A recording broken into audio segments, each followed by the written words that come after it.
sommes dans l'ère ou la mouvance d'être bien, de vouloir se sentir bien.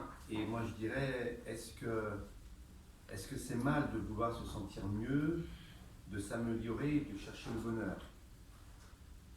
Je dirais déjà, faisons une distinction avec bien-être et bonheur. Le bien-être duquel je vais parler, ce ne sera pas le bien-être de l'esthétique, même si ça fait partie, ce ne sera pas celui-ci. Alors oui, dans le bien-être, on peut mettre quand on va chez le coiffeur, faire les ongles, ça c'est un bien-être. Vous allez vous faire du bien pour être mieux. Ça ne va pas être celui-ci. Moi, je vais plutôt parler du monde des thérapies et des thérapeutes. On va faire d'abord une approche sur les thérapeutes, et puis aussi les méthodes et les thérapies. Et je vais vous dire que c'est une vision, c'est ma vision, c'est une perception que moi je pose, je porte. Alors vous allez pouvoir dire que je suis dans le jugement. Alors on dit qu'il ne faut pas juger. Alors bien sûr que je veux quand même juger, parce que porter, poser un regard, c'est dire est-ce que c'est bien ou pas bien, mais par mon prisme et par mon sens à moi. Après vous verrez, vous en ferez ce que vous voulez. On pourra échanger. Tant mieux, c'est pour ça que c'est interactif. Et mon jugement, il se portera que dans un regard posé pour le bien. Voilà. C'est-à-dire, moi ça fait de nombreuses années que je pratique, donc vous savez que j'exerce à Angoulême, et puis ça fait de nombreuses années que je suis allé aussi sur des salons, on en parlera, où j'étais confronté à des choses qui me font sourire, mais pour autant qui peuvent être dangereux. J'ai eu aussi des retours, c'est aussi ça, des mauvaises expériences. Alors je constate que des dérives importantes et dangereuses sont aujourd'hui en croissance. Et d'où ce message pour moi. C'est plutôt porter un message pour prévenir et alerter. Alors, cette démarche, où mon but est de vous pousser à réfléchir, de donner des clés pour exercer son esprit critique.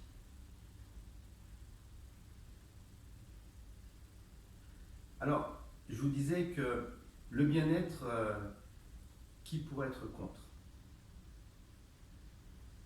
On ne va pas dire le contraire. Je ne pense pas que l'être humain soit venu pour vivre un mal-être ou pour vouloir le mal-être. Donc, qui pourrait être contre? C'est dans la nature humaine, c'est la nature en fait, de vouloir être le mieux possible. Comme être vivant, notre vocation est de grandir et d'évoluer.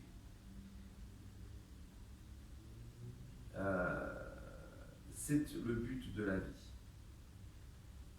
On verra qu'est-ce qu'on recherche, quel est le but derrière ce bien-être, quel but de notre vie, pour notre existence. Or, il reste un besoin vacant, parce que, une fois, si nous sommes dans un mal-être, dans quelque chose de dysfonctionnant, c'est qu'il y a un manque. Donc, réellement, il y a aussi des besoins. Alors que la société est devenue individualiste, les extrémismes profitent de ce manque à combler. Il offre un retour aux idées, maintenant qu'il n'y a plus de structure définie. Par conséquent, le problème n'est pas tant ce que les gens ressentent, ni ce qu'ils désirent, même ceux qui se perdent dans certaines idéologies au plus profond, il y a un vide. Et si l'on a une ou plusieurs blessures, comme la plupart des gens, on ne sait plus vers qui se tourner. Alors, on va se tourner vers les nouvelles thérapies, les nouvelles médecines parallèles, ou même la médecine conventionnelle, hein, on pourrait dire aussi, parce que voilà, quand il y a un besoin, eh bien, on va frapper à une porte. Et qui sera derrière la porte? Voilà.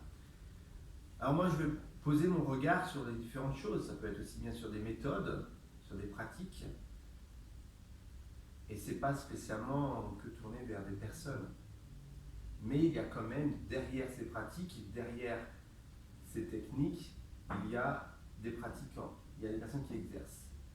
Et bien oui, j'aurais quand même aussi un avis, comme je vous disais tout à l'heure, un avis critique. Après, ça fait plaisir ou pas plaisir, ça c'est autre chose.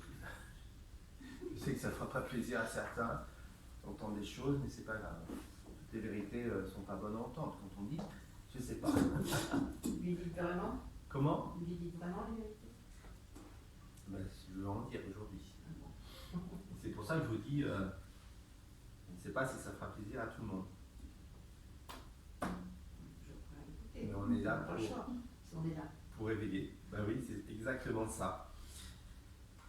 Alors, tout d'abord, regardons dans l'univers des médecines parallèles et des autres pratiques du bien-être. De nos jours, il est facile de se proclamer praticien en bien-être, thérapeute, magnétiseur, praticien Reiki. On peut s'auto-proclamer. Demain, vous décidez, voilà, vous mettez votre plaque, rien ne vous est interdit.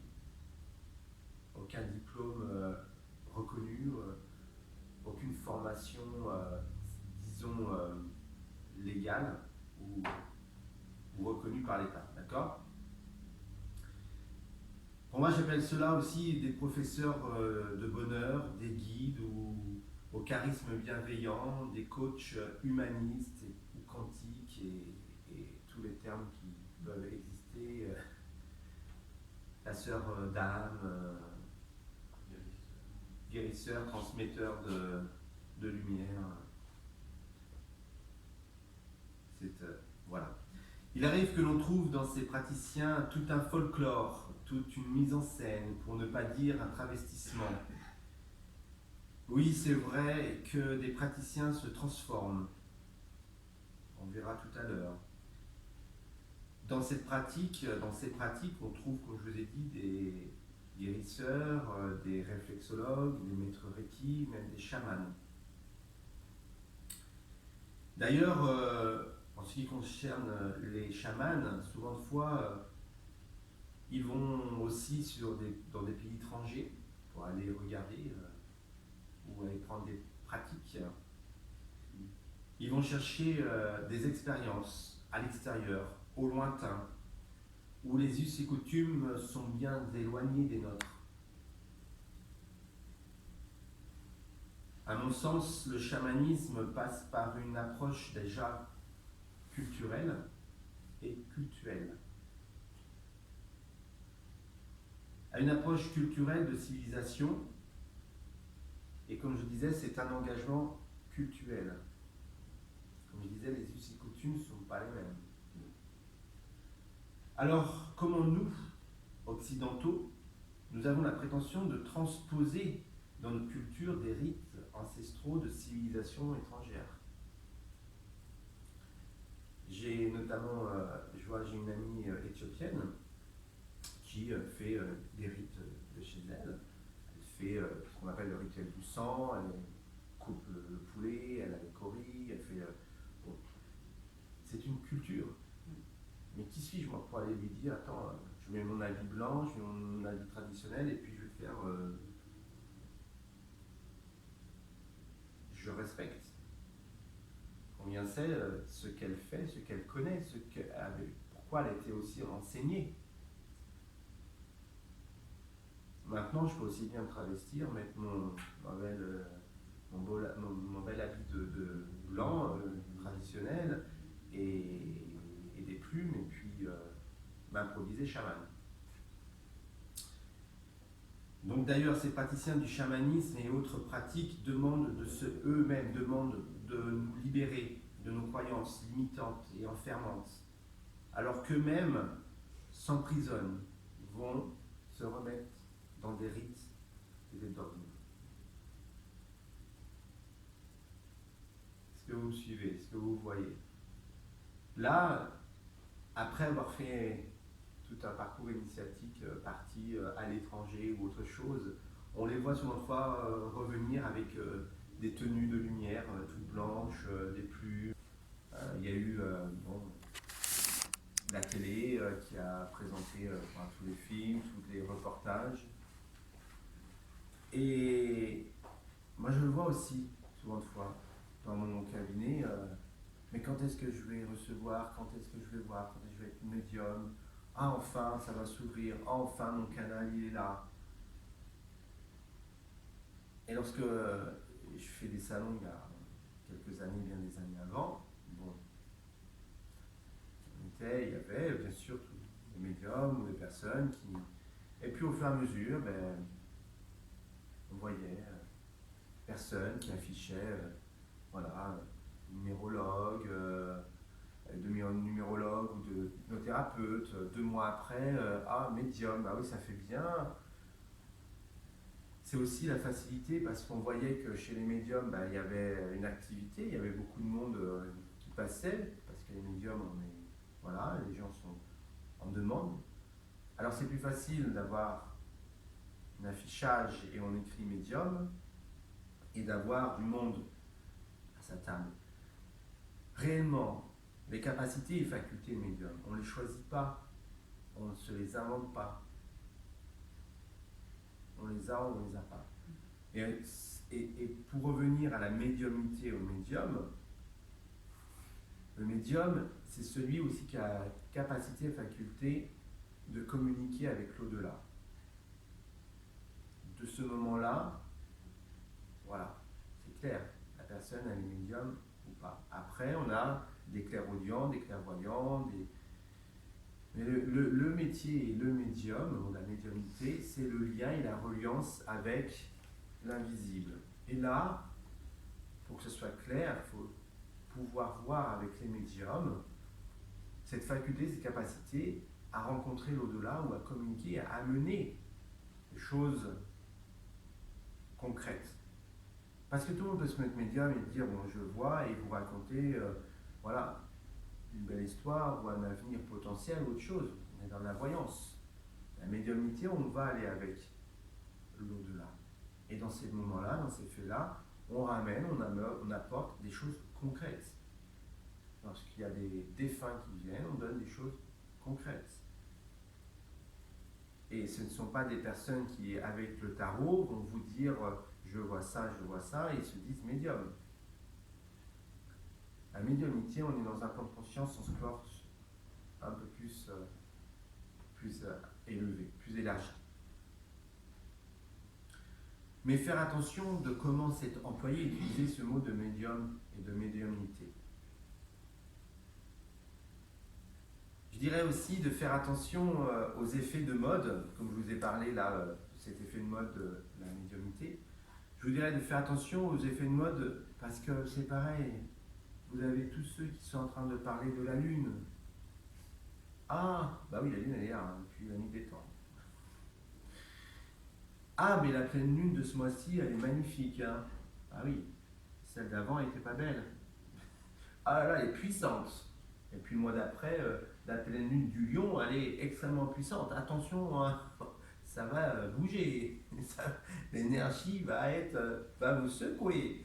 Attention, 2020, 2, c'est exceptionnel. Donc je dirais, attention de ce qui est dit, de ce qui est écrit, de ce que vous pouvez entendre, aussi bien ici, sur les salons, dans la vie, que sur Internet. Faites attention et discernez. Soyez vigilants et soyez toujours en veille. En plus, moi, en fait, j'ai assisté un jour à une émission en fait, qui c'était sur la 2. Et en fait, c'était pour les clairs médiums. C'était en fait par téléphone, de par minute et tout ça.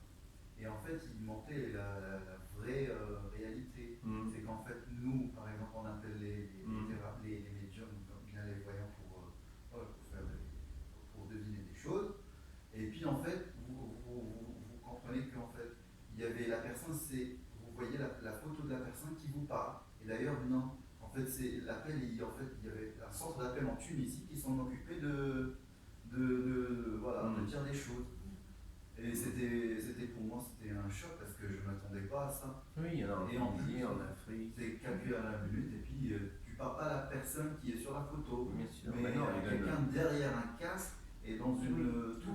C'est l'arnaque, quoi. Oui, Ah oui. c'est ça. Ouais. Si je me rappelle, je me rappelle plus, mais c'était soit envoyé spécial ou tout compte fait. C'est vrai qu'envoyé spécial, je ne sais pas si vous avez vu la dernière émission. Ah, c'est dommage. Hein. Ça parlait bien justement de toutes ces arnaques. Oui. Voilà. Juste hier ou avant-hier, je ne sais plus. Oui, c'est jeudi cette soir. semaine, moi, j'ai Jeudi. Ah, c'est dommage, Jeudi hein, soir. parce que quand même, Jeudi soir. sur Facebook, moi je l'ai revu sur Facebook, je l'ai repartagé. Hein, parce On en que est ça a vite été victime de ça. Hein. On est victime, on peut devenir victime. Alors, voilà, moi j'ai C'est eu ça une qu'il faut. formation, Ouais. une dame qui a été faire une formation en une journée. Après, elle s'est mise sa blouse blanche, elle a eu une plaque, hein, elle avait sa plaque. Et puis, elle a eu une table de soins, et puis elle a pu exercer 80 € la séance. Et ça marche, parce que les gens sont tellement, En devant. des fois, Non. démunis, Non, mais c'est dans pas- les antennes, mais on y croit, on ne sait pas quoi. Il y a la plaque, elle a tout, hop. Il y avait même, moi je sais pas, il y a une dame, son mari, il était pourtant kinésithérapeute. Hein. Il avait un cancer, il a eu un cancer à la prostate. Et je ne sais plus comment ça s'appelle, qui est un monsieur qui est un thérapeute. Il un vrai prône thérapeute. les C'est jeunes, vraiment- les jeunes et Il a cru ce monsieur, il en est mort. canibalisme. Parce qu'il n'a pas suivi le processus médical, le protocole. Ouais. Parce qu'il écoutait vraiment ce monsieur. Il en est mort. Et après, C'est ça qu'il faut faire très il montrait attention. tout ça, oui, spécial. Hein. Il faut faire très attention. Comme Donc, je vois la mode du Reiki, voilà. nous en avons parlé, on a parlé un petit peu. Le Reiki, Un jour, là, lorsque j'étais chez la dame, il me disait, moi je fais du chant, là, ça s'appelle quoi cette technique? Il met des cartes. De toute façon, ça bloque partout, ça. Hein. Commence à Bah, chanter. Je disais, mais comment ça, il y a des phrases que Voilà. vous dites, et puis vous ressentez bien. alors, Je disais, bah oui. Parce que tellement croire à quelque chose, Non, il y a pas Voilà, de croire des fois, comment on est dans la Voilà. confusion, Ça on vous- croit, faites attention à tous ces effets de mode. Ouais.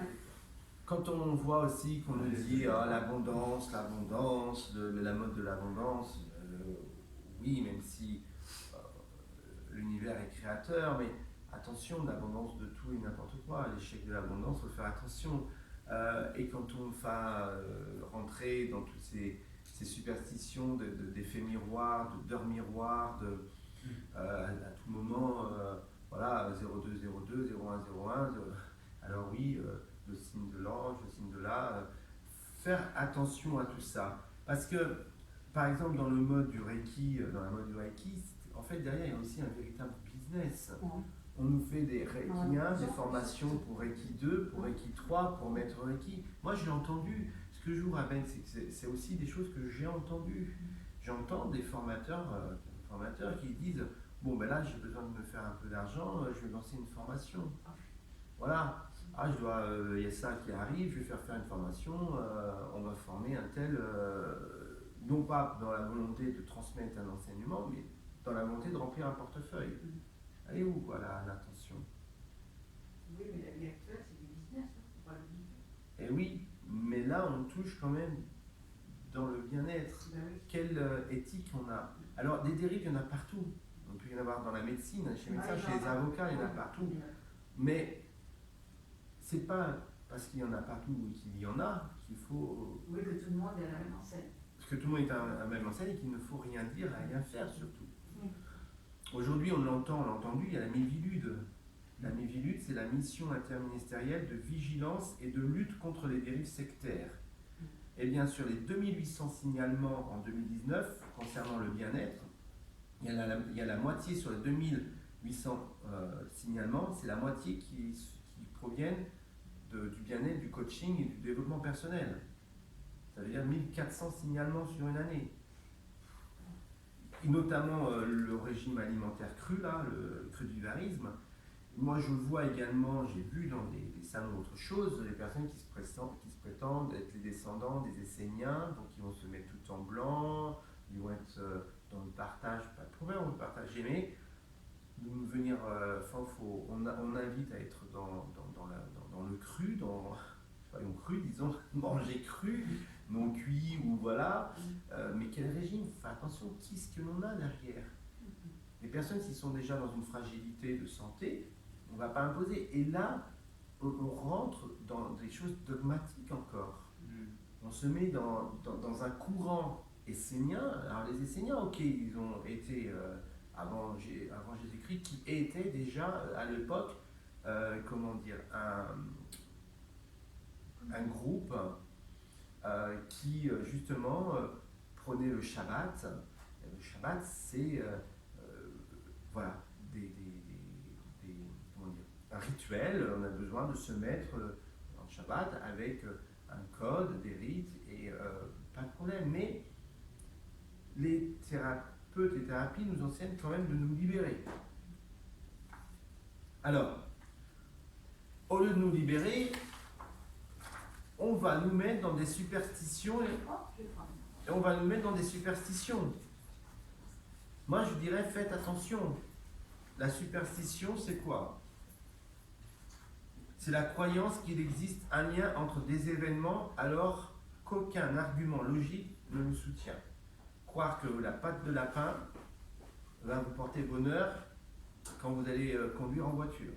Ou la patte de lapin va vous porter chance quand vous allez passer l'examen. Parce que c'est la patte de lapin qui va faire que vous avez quand même appris. Moi, je le vois, je le dis, attention à tous ces rites, à tous ces attachements à la superstition. Des rituels, à mettre des bougies, à allumer 10-15 bougies, à passer l'encens, à venir. Je voyais dans des salons, alors, voilà, il n'y a personne, pas de fréquentation, personne, on nous a jeté un sort. Ah, je sais que c'est l'autre qui nous a dans le village, qui ne voulait pas voir le. Voilà, alors vous les voyez tous, ils vont venir et en sortir, alors le bord est très bien, mais ils vont tous faire le tour. Et puis les chants, et puis les cris, on va marcher sur la tête, on va marcher sur la main. Ouais. Mais est-ce qu'ils vont faire revenir autant de monde? Et d'abord à la base, on va demander aux organisateurs, est-ce que vous avez fait de la bonne com? Est-ce que vous avez bien fléché? Est-ce que vous avez fait de. Bah oui, mais non. Et puis la météo, et puis est-ce que c'était excentré? C'est dans un tout petit village. Il faut revenir à quelque chose aussi de rationnel. Et là, on rentre dans la superstition. Et là, on va aussi travailler parfois sur le retour à l'affectif. Combien j'ai eu d'appels, de demandes? Est-ce que vous travaillez sur le retour à l'amour pour faire revenir la personne, la chérie qui est partie? Combien je vais payer? Moi, j'ai entendu des choses énormes. On a demandé 3 000 €. 3 000 €, j'ai une dame qui m'a dit, mais moi je peux plus vous donner. J'ai fait fonds de tiroir. Et encore, j'en passe, parce que j'en ai eu pas qu'une personne, je peux vous dire. Il y a des personnes qui faisaient faire des dons de vaisselle. Vous connaissez ça, les dons de vaisselle? Non, c'est quoi? Les dons de vaisselle, c'était l'argent, mais aussi avec donner de la vaisselle. Donner ce que vous aviez en vaisselle. Et puis on retrouvait la technique de l'œuf qui était cachée sous le lit. Vous connaissez la technique de l'œuf? Non.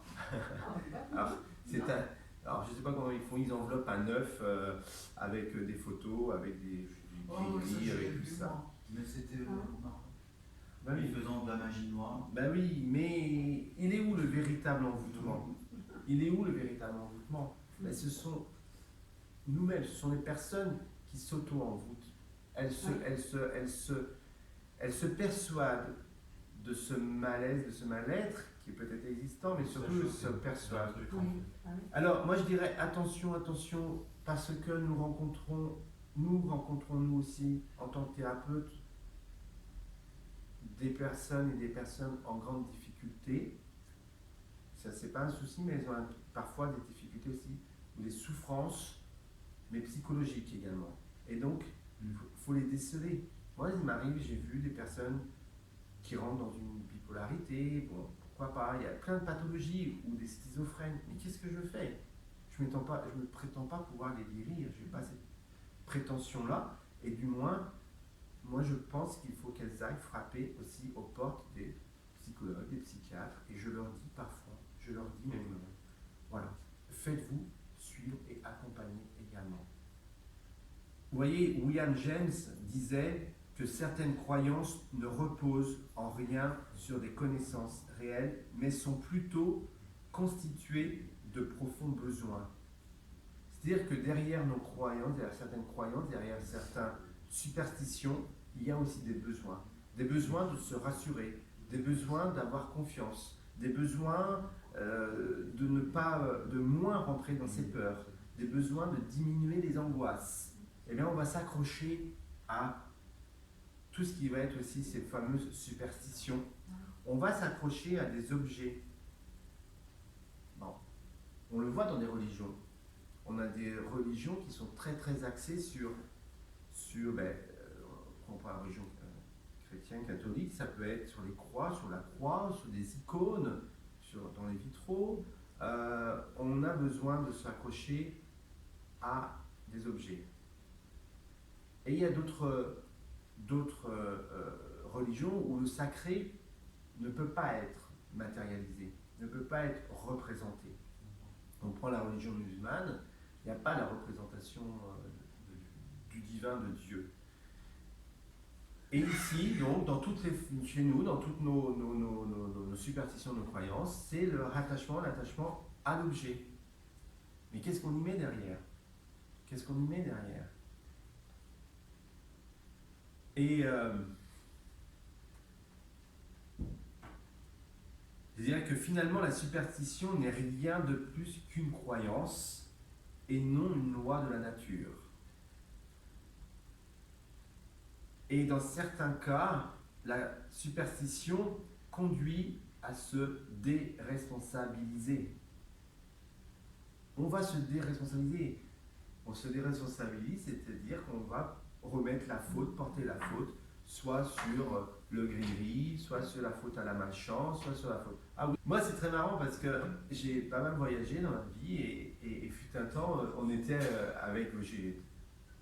au Brésil, et avec des Anglais, des Anglaises. Et on s'amusait à ça, on disait, c'est quoi par exemple le chat noir? Chez nous, le chat noir ça porte malheur. En Angleterre, c'est pas porter malheur. Vous voyez? Regardez bien la symbolique. Alors, pourquoi un chat noir ne porterait pas malheur en Angleterre et pas en France? Moi j'ai eu un chat noir et il lui a eu des bonheurs en réalité. Eh ben voilà. Et puis tu vas avoir un chat blanc, tu vas... Mais lui, il me rend beaucoup. Mais oui, mais c'est ça. Il était adorable. Mais pauvre bête, t'imagines ce qu'on lui met sur le dos, le pauvre chat noir. Mais non, arrêtons ces superstitions, allons au-delà. Et moi je vous dirais, regardez, je ne l'ai pas là, mais je voulais vous amener une petite pierre. Je vais vous emmener des pierres. Mais c'est pareil, qu'est-ce qu'on met derrière les pierres? Ok, ça a des énergies. Pourquoi pas? Oui, il y a des énergies. Mais alors, un bol, le son, la fleur, la lumière, la couleur. Dans les pierres, il n'y a pas d'énergie. Il y a possibilité d'énergie. Mais attention, qu'est-ce qu'on en met?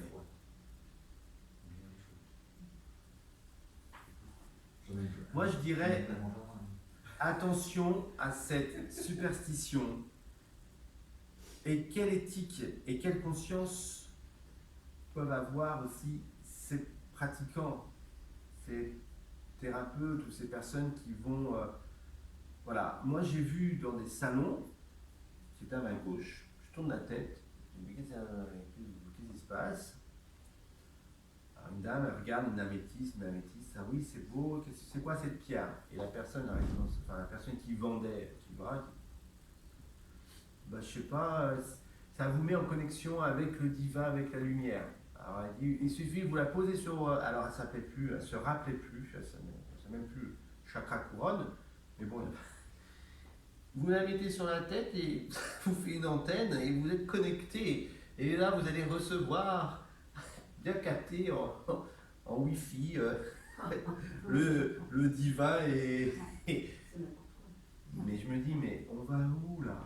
Qu'est-ce qu'on va les mettre? Vous vous imaginez? Alors la personne va poser sa pierre sur sa tête, elle va attendre. Mais alors, on est naïf, hein, mais il y a des, oui, il y a des je sais personnes bien que naïves. ça marche. Nous, on connaît quelqu'un qui vend beaucoup de pierres comme ça. Et pourtant, une dame lui en a acheté et c'est une dame très intelligente. Et elle est grande. Et c'est fait Parce avoir. qu'elle en a acheté pour beaucoup d'argent. Vous voyez que ça marche quand même. Ça nettoie les maisons aussi. Si ça pouvait nous rajeunir. Ah ben on peut vous le dire, hein, ça, à tout moment, vous avez des cures de jouvence. Vous savez, pareil, on vous prend le détox par les pieds, le détox, je vois dans les bassines. Les gens vont dans le salon, ah venez, je vous fais les détox, vous plongez votre pied dans la bassine, on vous met un petit produit pour le truc. Et un jour, j'ai une connaissance, une amie qui est un petit peu aussi, qui est aussi dans le métier, esthéticienne et tout, puis je lui dis, bah, écoute, regarde. Et elle était avec son compagnon, et son compagnon, il me dit, tu sais, hein, c'est comme la peinture, hein, il suffit que tu rajoutes un peu plus de colorant et tu vas avoir beaucoup de toxines, il me dit. Mais oui, mais alors on va vous vendre le produit du détox ou l'appareil où vous allez vous faire votre séance de détox, vous allez bien. Bah oui, vous croyez ce qu'on va vous dire. On veut y croire. Oui, Ben oui. peut-être ça. C'est On surtout veut ça. On veut y croire. Mais est-ce que c'est vraiment bien? Est-ce que c'est vrai? Ça, c'est autre chose. Et alors, quand ce ne sont pas les personnes qui vont vous dire non, non, je ne suis pas dans l'ego, je suis bien au-dessus de tout cela, je suis dans le cœur, je suis la lumière, je suis le messager, je suis je l'ai entendu l'autre jour là, je suis le soigneur, je suis, puis on lui dit mais non, l'ego il est où? Je suis l'ego. Non, non, il n'y a pas d'ego. Et je ne porte que des habits de lin, des fibres naturelles. Je suis émerveillé par cet amour. Je suis. Voilà. Et là, ils vont me dire non, non, non, non. Je n'ai pas d'ego. J'ai écrasé mon ego et je suis complètement détaché de la matière et du matériel. Et voilà, j'entends les anges et les dauphins qui me chantent. Je chante le chant des dauphins. Voilà, là, là, là, oui, oui. Et oui, à part tout ça, qu'est-ce que vous avez?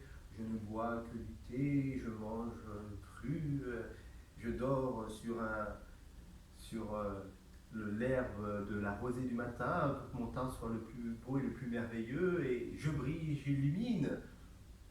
Bon, c'est beau, mais attention, le faire qu'ils aillent jouer encore au théâtre, faire du théâtre,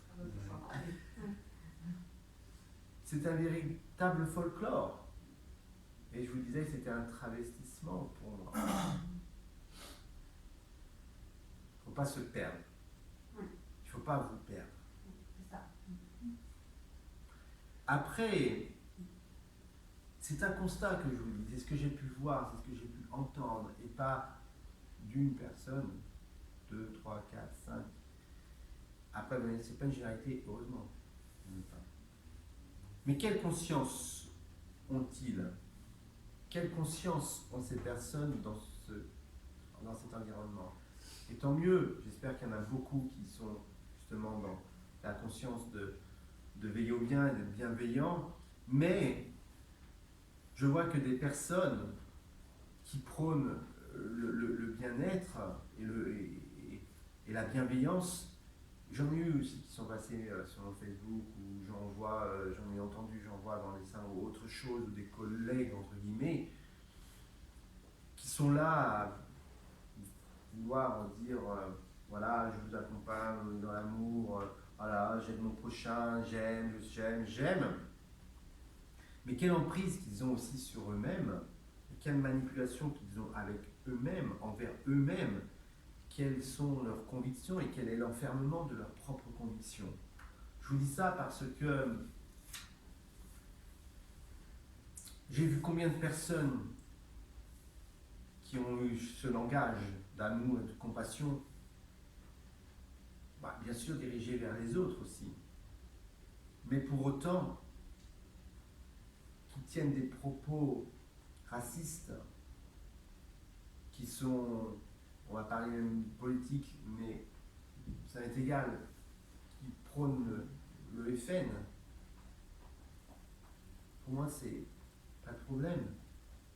Mais parce que chacun sa conscience, mais on ne peut pas se mentir et mentir. Si on aime l'autre, si on aime son prochain, par un amour inconditionnel, par un amour assez, normalement, quand nous sommes assez éveillés, eh bien, pourquoi tenir des propos racistes, antisémites et autres? Quel visage montrent-ils? Quel masque ont-ils? Et ces masques-là, ce sont les premières personnes, eux-mêmes disent aux autres, enlève tes masques. Les faux prophètes viendront en mon nom. Combien de fois ils nous l'ont dit? Il est où le malaise? Il est où le mal-être? Même ils doivent se soigner. Il y a des personnes également dans la même dimension qui vont vous dire je suis très écolo, bien, je défends ma planète, bien, c'est noble, je prône le bio, je mange bio, et qui vont à la fois exploiter et utiliser le marché des pierres, mais élever un peu la conscience que ces pierres, elles viennent d'où? Combien de kilomètres elles ont dû traverser? Elles ont été extraites de quelle manière? Comment on a pu détruire la planète, casser pour aller chercher des améthystes ou des géodes, ce que vous voulez? On a utilisé des explosions, des explosifs. On a exploité peut-être des conditions inhumaines de personnes. Alors, sont-ils vraiment si écolos qui le disent? On est dans un marché du bien-être, on va dans un salon avec des pierres à foison. Tout cela vient. Quel marché? Vous savez, pour faire des pierres roulées, toute l'eau qui est utilisée, toute l'eau qu'on peut... Hein, eh bien, soyons lucides, soyons clairs. Maintenant, est-ce qu'on doit réellement se défaire de toutes ces pierres? Je ne sais pas, c'est pas moi de dire cela, pas moi de donner, mais juste de poser un cas de conscience. Tout cela, il y a une part d'ombre dans laquelle il faut faire très attention, et à aujourd'hui, ça explose. C'est-à-dire que moi, ça fait presque 10 ans que je suis dedans, ce n'était pas comme cela. Aujourd'hui, on ouvre des salons du bien-être tous les week-ends. Il y en a 15, 20, 30, 50 à 100 km à la ronde. Ça pousse comme des champignons, comme on dit, ça se crée et ça fleurit comme les fleurs au printemps. Il y a des salons du bien-être. Mais qu'y a-t-il dedans? Qu'y a-t-il derrière? Quelle éthique il y a? C'est bien de vouloir le bien-être, le zen. Mais sont-ils garants du bien qu'il peut y avoir à l'intérieur? Sont-ils garants du bien qu'il peut y avoir derrière? Moi, j'ai eu des retours d'expérience où j'ai des personnes, des clients qui m'ont dit « Ah là, je suis allé voir une médium, je suis allé voir ça, je sais pas. » Elle m'a prédit que mon fils allait se tuer, que oui.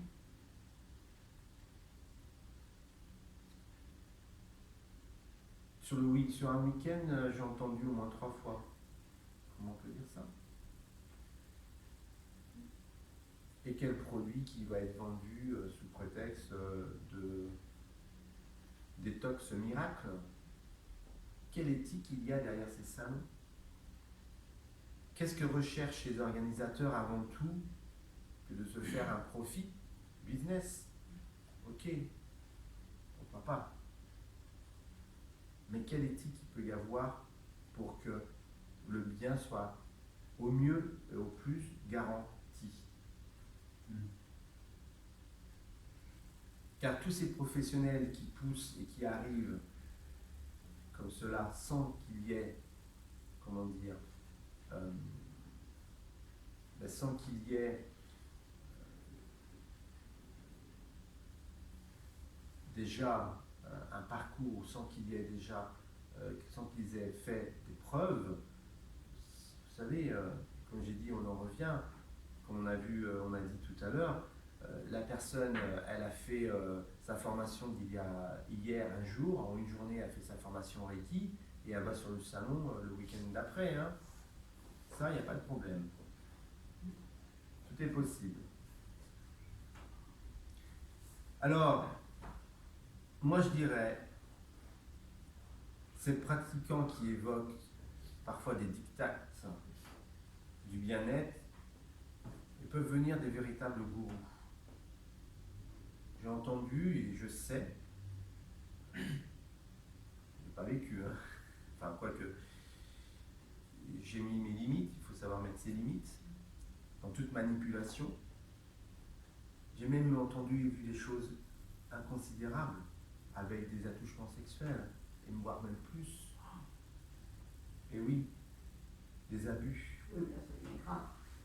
Mais ça existe, et ça existe malheureusement trop, parce que je l'entends souvent.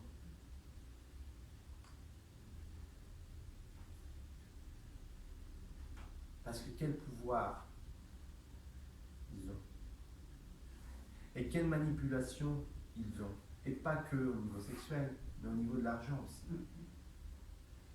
Je vois des personnes qui ont été abusées financièrement. Je vois aussi que des personnes ont eu des emprises avec, voilà, on leur met dans la tête psychologiquement une manipulation en disant, voilà, de par leur souffrance, on les enferme. Et ça, il y en a de plus en plus. Et le bien-être, ce n'est pas ça. Ce n'est pas ça.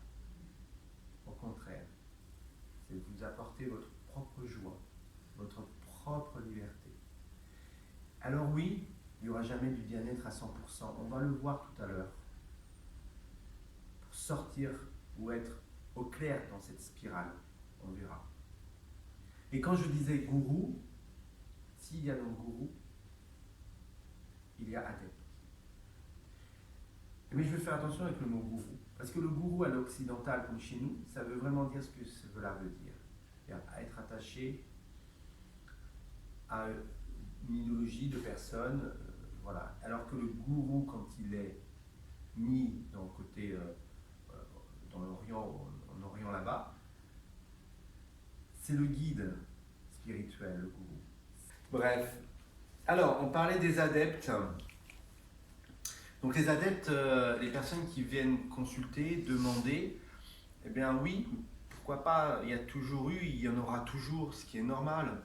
On peut se trouver à un moment donné dans des difficultés ou dans justement des interrogations et un malaise. Et on va donc chercher cette quête du bien-être et du bonheur. Et moi je dirais ne pas confondre le bien-être et ne pas confondre le bonheur. C'est deux choses différentes. Tout à l'heure je disais que le bien-être, ça peut être aussi aller chez le coiffeur, justement, se faire les ongles, être bien, mais c'est bien, c'est bien. Et le bien-être, on peut aussi le retrouver justement pour être bien avec soi. Et donc, l'intérieur, soi. Donc, déjà les réponses aussi, on veut les avoir avec soi. Et les bons pratiquants, les bonnes personnes vont vous aider justement à révéler le meilleur de vous-même. Révéler la partie peut-être cachée, la partie enfouie. Hein, on ne va pas vous le faire en vous mettant dans vos peurs, on va justement vous le faire en vous mettant dans quelque chose qui est peut-être pas connu, hein, l'inconscient ou des choses qui seront, voilà, qui sont à être révélées. Et il y a une citation qui dit il faut mieux se tourner vers la lumière et ne pas fuir et ne pas avoir peur de l'obscurité. Donc justement, donc, mettons en lumière et éclairons les choses, même pour soi et avec soi. D'accord ? Donc le bien-être, il ne se mesure pas, il se ressent. Je me sens bien. Le bonheur, c'est beaucoup plus subjectif, et le bonheur, c'est quelque chose qui est vu et perçu sur du aussi long terme. Un bien-être, ça va être, je me fais plaisir, je me fais du bien, ça peut être là maintenant, on va faire la sieste, on va être bien. Le bonheur, c'est une vision dans une vie, voilà, dans votre vie un peu plus, global, vous voyez. Et moi je dirais aussi, n'ayez pas honte, il ne faut pas rentrer dans la culpabilité de se sentir mal. Parce qu'on va être dans une quête de vouloir être bien, de chercher à être bien, et c'est d'où là où j'ai voulu intituler ça dans l'obsession du bien-être et l'illusion du bien-être. Alors, si parfois on a peur de se sentir mal ou de dire que je ne vais pas bien ou que je vais mal, on rentre dans une culpabilité, on peut se culpabiliser et on peut se déprécier, avoir une dépréciation de soi en se comparant à l'image que nous renvoie la société, où j'étais mieux avant, où c'était mieux comme ça, maintenant je ne sais pas bien, maintenant je... Mais je dirais, on a le droit de ne pas être bien. Alors quand on a mal à ce qui n'est pas visible, c'est-à-dire à l'âme, ou cette relation avec soi, ben on va voir qui. Dans le temps, à l'époque, on avait des accompagnants spirituels. Hein. On allait voir des prêtres, ou on allait voir des personnes un petit peu plus éveillées avec ou une philosophie. Voilà. Et même dans des villages, il y avait toujours des sages. Aujourd'hui, on est livré à nous-mêmes devant Internet, devant notre écran, devant la télé, ou devant un bouquin. Alors, cette quête du bien-être est légitime, mais à quel prix et par quels moyens? Transformer sa vie en quelques jours, vous savez, c'est la grande mode encore des programmations de 21 jours. On vous va faire un programme de 21 jours. Il vous faut 21 jours, vous faites ça, et vous êtes reprogrammé dans 21 jours. Ça, c'est bien, mais bon, c'est un peu plus complexe que ça. Ou d'une manière express. Donc vouloir se transformer en quelques jours ou d'une manière express, ça peut être dangereux et ça peut être aussi décevant. C'est-à-dire qu'on va se mettre une pression, on va se mettre un challenge, et puis parfois, ben, oui, ça ne se fait pas comme ça parce que ça demande parfois beaucoup plus de temps. Hein? La nature et les fleurs le savent très bien, hein, et ne poussent pas du jour au matin. Hein. Il faut du temps, il faut tout un processus pour mûrir. Et bien là, ça peut être décevant. Et là, ça va augmenter aussi une forme de dépendance à ce type de méthode. Ça peut être négatif et destructeur sur le plan narcissique. Donc ça peut nous remettre dans une spirale de manque de confiance, et puis ça nous remet dans une spirale de dépendance. Bah ouais, parfois on va courir, moi je vois des fois des personnes, il n'y a pas longtemps, j'ai une dame qui me disait presque toutes les semaines elle est partie faire des hypnothérapies, encore coaching. Alors on va rentrer dans cette spirale et dans cette dépendance de vouloir aller voir quelqu'un, avoir besoin de retrouver quelque chose, se sentir bien. Et c'est aussi le risque de tomber dans le culte de la personne, de tomber dans la soumission et s'enfermer dans un carcan. Parce que parfois les personnes justement vont voir dans leur sauveur, dans le thérapeute, et ben cette personne en qui tout est possible ou en qui on attend tout, la réponse, les réponses, les solutions. Alors attention de voir cette spirale et de ne pas rentrer dans une forme de frustration. Parce qu'on rentre dans cette spirale de mal-être, bien-être, on retourne dans le mal-être, le bien-être, mal-être, bien-être. On n'est pas constant, normal.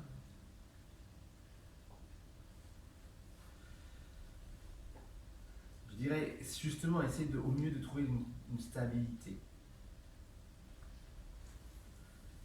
Donc, attention de ne pas tomber dans la frustration. Il ne faut pas être frustré de ne pas aller bien.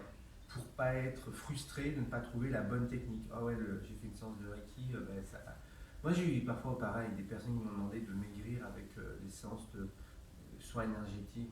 Mais je leur dis, attendez, pourquoi pas, ça peut vous aider, vous accompagner. Mais si vous allez au McDo le soir, si vous avez du coca dans votre frigo, je peux vous faire 15 séances énergétiques, ça va fonctionner. Revenons à la source. Mais, moi je dirais de faire attention aussi de ne pas rentrer dans cette forme de manipulation psychologique, mentale, car on pourrait être sujet à des emprises mentales, des emprises psychologiques, lorsqu'on a devant soi des personnes vulnérables, voire même naïves, comme tu disais tout à l'heure. Et c'est là où j'invite et je mets les gens en garde pour que vous soyez bien, enfin que vous discerniez bien et que vous soyez bien attentifs à ce que vous est donné, à ce qui vous est dit.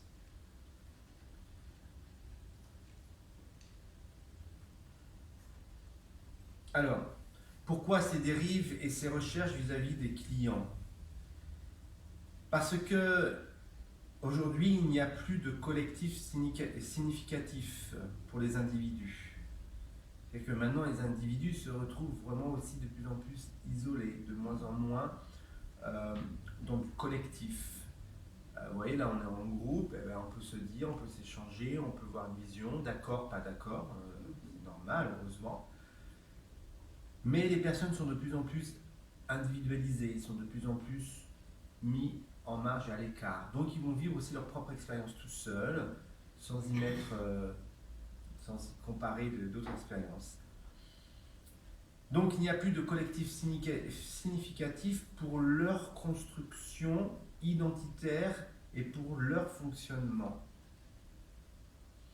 C'est-à-dire que dans ces constructions, lorsque nous construisons dans notre identité, eh ben c'est tout un ensemble.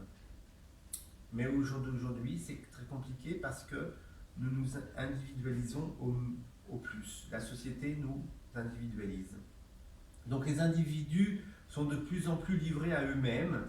La société, la vie les emmène dans un schéma égotique, individualiste et vers une perte de sens. La recherche du bonheur est un besoin naturel, un but et un droit. Alors voici quelques clés pour exercer son esprit critique et éviter les dérives. Donc recherchez la légitimité de la personne que vous avez en face ou de l'expérience avec que vous vivez. Donc est-ce que la personne est crédible? Quelle est son histoire? Vous pouvez analyser le discours. Quel est le message? Que souhaite cette personne nous faire faire? Que souhaite-t-il nous faire faire? Quel est son niveau d'ego? Écoutez son intuition. Si les manipulateurs savent se faire apprécier, écouter son instinct reste un indicateur important quand il nous dit de nous méfier. Je ne sais plus qui me l'a dit tout à l'heure. Qui m'a dit ça tout à l'heure. La petite voix là.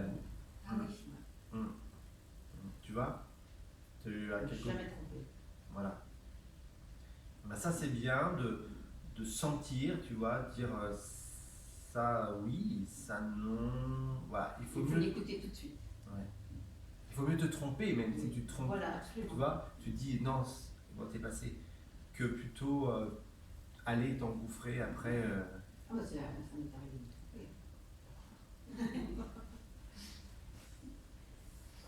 Et c'est ce que je disais tout à l'heure, ben, confronter ses opinions ou son opinion, on est d'accord, pas d'accord, on a des opinions, on le fait là, et c'est ça qui est super, parce que qu'en disent les autres, les fans et les opposants, ceux qui viennent d'un autre milieu, d'une autre culture, est-ce que leurs arguments sont pertinents? Et je vous dirais de passer cela dans le filtre de votre conscience et soyez critiques. C'est pas grave. Moi, je suis critique. Oui, c'est que je vous ai dit ça. Mais pas critiquer dans le sens du mal et du mauvais. Pas. Mais j'aime bien parfois aussi mettre en doute, questionner. Quand j'ai avancé, quand j'ai évolué, enfin que j'ai évolué encore, partout quand j'y vais, je ne veux pas me faire un jugement hâtif en me disant c'est comme ça. Je dis, je sais pas. Je préfère dire même je ne sais pas. Et je vois au fur et à mesure. Je sens pas, comme tu dis. Ça me parle pas, c'est pas clair. Je remets souvent, je remets les choses aussi en question. Se remettre en question et remettre les choses aussi en question. Oui, Eh oui. souvent, quelle question, ça oui. Quand je vois que la quête du bonheur, quand j'ai mis le titre en disant l'obsession et l'illusion du bien-être, obsession car nous sommes, enfin, je vois des personnes qui sont souvent obsédées par vouloir être bien et constamment bien, ou chercher toujours le bien-être, plus en plus. Et cette obsession vont les amener dans une frustration, dans aussi une spirale de mal-être. Et l'illusion, c'est ce qu'on a dit, c'est de s'illusionner, de ne pas voir, ou de ne pas vouloir voir, ou de ne pas pouvoir voir également ce qui n'est pas bien, la part d'ombre. Ou justement de voir parfois, ne pas pouvoir voir la part éclairée. Donc on s'illusionne, c'est dans notre illusion ou dans notre ignorance. Parce qu'on ignorait que c'était pas juste, on ignorait, on n'avait pas vu. Un jour, je ramène encore à ça, comme quoi il faut être très vigilant.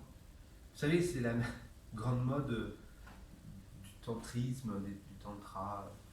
Bon. Vous avez toujours tous entendu parler plus ou moins du tantrisme, du tantra. Massage énergétique, bon, qui amène aussi à déverrouiller sur des plans sexuels, énergétiques. Bon, bref. Moi, c'est pas ma culture, c'est pas, je suis pas adepte si je ne connais pas, je reconnais aussi mes limites et on peut pas tout savoir et je pense que cela est bien ou avec des personnes qui maîtrisent et qui sont, voilà, ça existe. Et, voilà. Et un jour, on était avec Suleiman sur la route, sur le chemin, on marchait sur le trottoir, et d'un coup, on entend c'est Janie. Je m'arrête, puis une connaissance, une collègue, si je peux dire, une dame qui fait justement des soins énergétiques, et puis elle nous parle, elle nous dit tu sais quoi, j'ai une dame que je connais qui est allée faire un massage. Oh là, c'est pas possible. Elle me dit elle est revenue me voir, mais elle était dans un état, elle était choquée. Ah bah oui, elle est allée voir le masseur. Le masseur l'a massé de. Je fais pas le schéma. C'était même plus un massage. C'est qu'elle est pauvre, elle est revenue. Et puis elle m'a dit mais il faudrait presque que tu ailles porter plainte. C'est grave. Ben oui. Et pour moi, c'est plus des massages tantriques ou chose, c'est des plans cul, excusez-moi de dire ça, mais voilà, sauf que la personne a été abusée parce qu'elle n'était pas open, si je peux dire. Elle pensait aller vouloir faire un bien-être. Mais combien? Dans leur dignité, ce qui est normal. Ce qui est normal. Et je ne remets pas en cause cette dame qui est allée dans une bonne intention faire quelque chose. Je remets en question ce qui a été fait. Et ça qui n'est pas bien. Et moi, je dis aujourd'hui, on ne peut pas juste sous prétexte que nous sommes, soi-disant nous aussi praticiens de bien-être, juste dire mais non, on est tous dans la lumière, on est tous des anges, c'est merveilleux, non, on veut le bien pour tout le monde. Non, arrêtons l'hypocrisie. Et aujourd'hui, il faut dire ou dénoncer pour que justement ça n'existe pas et puis porter les cheveux. Alors, Cette quête et cette recherche que ont besoin les adeptes, je vous dis, souvent de fois, comme je dis de besoin, c'est aussi de trouver le sens. Car souvent de fois, c'est une perte de sens. Souvent de fois, on vient questionner, on vient demander pourquoi, parce que qu'est-ce qu'il y a? Quel est le vide? Quel est le besoin? Quel est le manque? Cette perte de sens, c'est aussi ce qu'on disait tout à l'heure, la reliance, par exemple, ce qui a été vidé dans le yoga, dans la méditation, c'est de la partie spirituelle ou la partie aussi philosophique. Et souvent de fois, le vide, le manque, c'est cette part-là, cette part spirituelle, cette reliance et le manque ou la perte de sens. De ce fait-là, de ce moment-là, lorsqu'on va retrouver cela, eh bien, on va se sentir mieux également. On aura un autre rapport ou une autre relation avec soi, notre rapport avec soi et notre relation avec la vie, avec sa vie, et donner du sens ou retrouver du sens à cette vie. Et c'est là où moi j'invite vraiment à faire ce chemin, à faire ces pas, hein, pour que vous tous, chacun, soit dans un sens. Alors, chacun va trouver son sens, à l'endroit, à l'envers, enfin, il faut mieux être à l'endroit, mais sur la tête, sur les mains, comme vous voulez. Voilà, je fais de l'humour. Mais que vous alliez, la vie elle est courte, un passage. Si on s'embête ou si on se tourne en rond dans notre bocal, on va perdre du temps.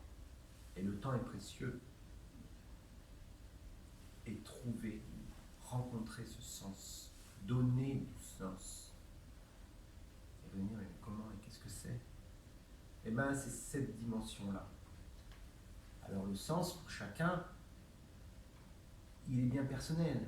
Je pense autant d'êtres humains que nous sommes et autant qu'il y a de sens. Pour moi, avoir un sens à sa vie, c'est pas un copier-coller, c'est pas possible. Et c'est là où moi j'invite et je vous invite vraiment, pour ceux qui ont envie ou pas, ou si à un moment donné, vous allez vous questionner. Parce que le bien-être, ok, on n'est pas bien, on va pas bien, on a mal là, on a mal au dos, on a mal aux jambes, ok, ça c'est une chose, c'est corporel, physique et tout. Après, je me sens pas bien parce que dans ma situation professionnelle, avec mon entourage ou avec la famille, ok, c'est normal, pourquoi pas, il va falloir y aller régler, c'est une chose, ça c'est une autre dimension. On est dans un deuil, on en a parlé, on a fait une conférence, j'ai fait une conférence la dernière fois, c'est normal, ça fait partie de la vie, c'est l'éveil. Mais comment de ce deuil ou de ces deuils, on va en tirer une substance, c'est-à-dire on va en tirer, on va grandir de cela. Ça va nous faire évoluer, c'est-à-dire ça va nous éveiller et peut-être retrouver justement que le sens à cette vie, c'est quoi? C'est se retrouver aussi dans la fraternité, dans l'amour, dans la joie, se retrouver dans la vie avec les uns, avec les autres. Qu'on soit ici ou ailleurs, eh ben, on est ensemble, avec les hommes et les femmes, cette fraternité, quelque chose de fraternel, et nous sommes ensemble. Voilà, alors oui, on n'aura pas la même histoire, on n'aura pas le même vécu, on n'aura pas on ne viendra pas de la... Mais c'est pas grave. Et s'enrichir et être riche de ce sens-là, c'est merveilleux. Qu'est-ce que vous faites, vous, en tant qu'amis, en tant que parents, en tant même qu'enfants, parce que les personnes sont enfants de parents, on est tous enfants de parents, mais qu'est-ce qu'on fait? C'est pas le but de se dire voilà, moi j'ai fait ma carrière, où je suis le sauveur où je suis meilleur pâtissier de France, du monde et de Navarre, où c'est merveilleux la tarte que tu viens de nous partager. merveilleux. Oui, je fais avec mon cœur. Tu l'as fait avec ton cœur et c'était une surprise pour nous. Et c'est beau. Et tu as vu comment on s'est régalé. Oui. Et ben ça a du sens. Oui. Ça a du C'est un sens. partage. Et oui. Et tu t'es levé ce matin, enfin tu l'as fait à 8 heures. Tu comprends? Et vous soyez tous ici. C'est ça ce sens-là. Et là on est dans du bien. À la place. Bien. Ah bah oui. Vous comprenez? Et là on va être dans le bien-être. Plus on va être comme cela, et plus ça va être bon. Pour nous, pour vous, pour la planète, pour la paix, pour l'amour, et pour tout ce qui est là. Alors, pour moi, les adeptes, oui, mais attention, d'accord? Je ne veux pas dire adepte à des choses farfelues, je veux simplement dire des rencontres avec des personnes, des rencontres avec des hommes, des femmes, qui sont simplement, qui viennent avec enfin, voilà, leur vie tout simplement. Alors, ne partons pas dans des choses complètement ubuesques, hein, uberlues un petit peu, complètement farfelues. Restons toujours dans ce centre, entre le cœur et la raison. Vous regardez dans tous les grands enseignements, que ce soit Bouddha, que ce soit Moïse, que ce soit... on a eu des Jésus, que ce soit Mohamed, tous sont venus nous porter un message d'amour, de paix, de tolérance, de sagesse. Et vous regardez bien, c'est pas complètement farfelu là-haut, c'est avec des choses de raison, c'est-à-dire qu'ils s'appuyaient sur l'existence et sur la vie, et aussi une grande part divine, de sacré et de spirituel. Sauf qu'aujourd'hui, on a coupé ça. Il y a une partie qu'on n'a plus voulu entendre. Voilà. Alors ça nous amène d'être dans une forme d'exigence. Parce que le bien-être, ça nous demande, voilà, de faire le mieux possible, le bien et le bon. Et je crois que c'est aussi dans le Coran, il est dit, hein, comme Bouddha disait aussi, hein, dans la voie du milieu juste, ou aussi dans le Coran, on nous le dit, qu'il faut avoir des intentions justes et nobles, et je ne sais pas comment je ne sais plus comment c'est dit dans le Coran, mais il faut avoir... Du milieu et de garder l'équilibre. De garder l'équilibre du milieu, mais il faut aussi avoir ces intentions justes parce que demain nous serons justement dans ce jugement, dans l'après. On se prépare pour ce jugement un peu dernier, comme on dit, mais on sera jugé par rapport à nos intentions justes et bonnes et bien. Donc votre capital bien-être, c'est vous qui l'avez.